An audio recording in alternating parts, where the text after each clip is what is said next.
Heureux les pauvres, heureux les faibles. Matthieu chapitre 5, les 12 premiers versets.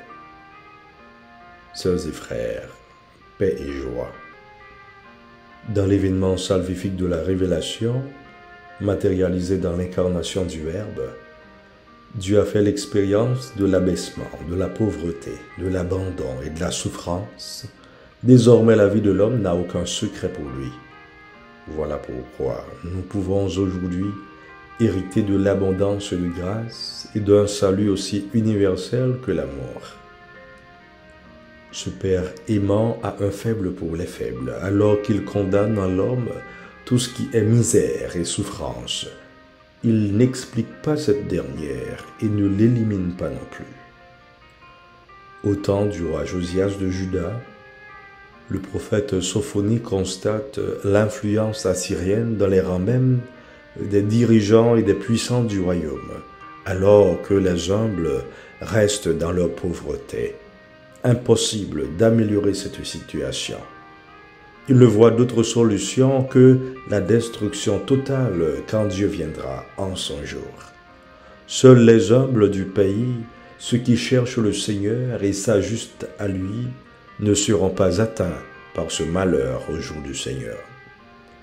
Cet extrait nous fait penser à l'influence de certaines puissances économiques sur certains pays de l'hémisphère, comme Haïti, une situation où l'influence des puissances frôle l'ingérence, alors que celle-ci demeure bien insignifiante en ce qui a trait à une amélioration du niveau de vie des gens, de l'insécurité et des abus de toutes sortes. C'est devant une situation similaire que Sophonie annonce l'espérance pour ce petit reste qui pourra se vouer à Dieu. Et c'est cette espérance que la parole de Dieu vous apporte, nous apporte, peu importe ce que vous vivez, peu importe là où vous êtes. Ce reste d'Israël ne commettra plus d'injustice. Ils ne diront plus de mensonges, dans leur bouche plus de langage trompeur, mais ils pourront paître et se reposer, nul ne viendra les effrayer. Comme c'est beau d'espérer ces jours pour notre monde marqué par les troubles, la violence et la guerre, l'irrespect et le manque de tolérance. Le Seigneur porte un amour de prédilection pour les marginaux, les minorités, les plus pauvres, lui qui s'est fait pauvre pour nous enrichir de sa vie. Oui, il fait justice aux opprimés, aux affamés il donne le pain, le Seigneur délie les enchaînés, il ouvre les yeux des aveugles, redresse les accablés et aime les justes. Nous qui nous sentons souvent abandonnés dans nos soucis, nos situations limites, la maladie, la perte de notre cher, les angoisses de la vie présente, le Seigneur est le seul qui ne sera jamais prêt à nous abandonner. Nous devons sans cesse nous confier en lui. Saint Paul nous invite à miser notre fierté dans le Seigneur. Celui qui veut être fier, qu'il mette sa fierté dans le Seigneur. 1 Corinthiens chapitre 1er, le verset 31.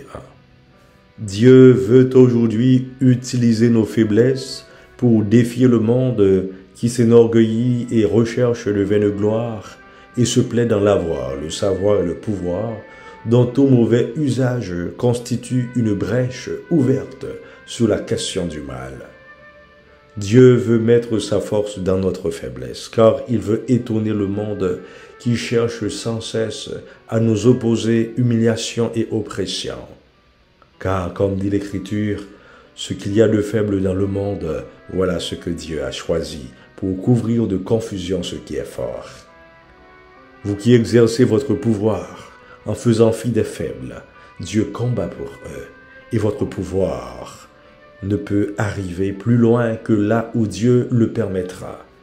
Il est limité et faible devant la toute-puissance d'amour de Dieu pour ses enfants, et les faibles et les pauvres. Sachons entendre son appel, car il nous promet le vrai bonheur, l'allégresse du royaume. Les 8 béatitudes que rapporte l'évangéliste Matthieu sont le résumé de l'évangile, la charte de la vie chrétienne. Celle-ci nous invite à avoir un témoignage éloquent dans la fidélité au Seigneur, convaincus dans la foi au Christ, en nous considérant comme témoins d'amour et d'espérance. Nous devons toujours nous efforcer d'incarner l'esprit des béatitudes dans une grande humilité et avec un esprit de foi remarquable, tout en élevant notre charité à la dimension du don de soi du Christ.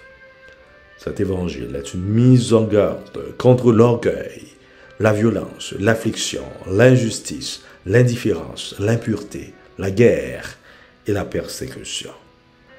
Oui, frères et sœurs, nous sommes appelés à rentrer dans l'espérance. La plupart des béatitudes sont au futur. Deux sont par contre au présent. Heureux les pauvres de cœur, le royaume des cieux est à eux. Heureux les persécutés pour la justice, le royaume des cieux est à eux. Frères et sœurs, l'orgueil, l'autosuffisance constituent des entraves à notre cheminement vers le royaume. Nous devons ouvrir les horizons de notre cœur et embrasser la pauvreté d'esprit, savoir que Dieu est notre tout et sans lui nous ne pouvons rien faire. Le combat pour la justice est devenu un combat presque sans issue.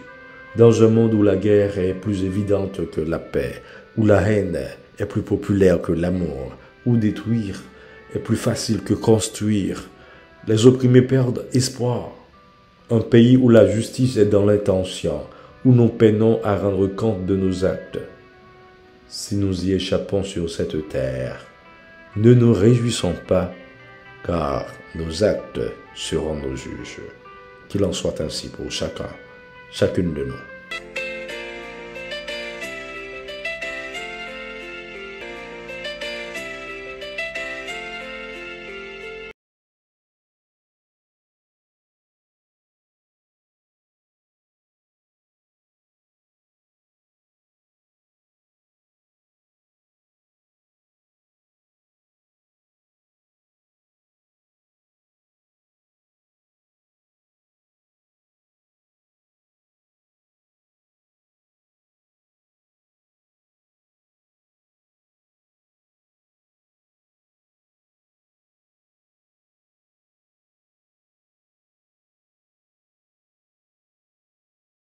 Amen.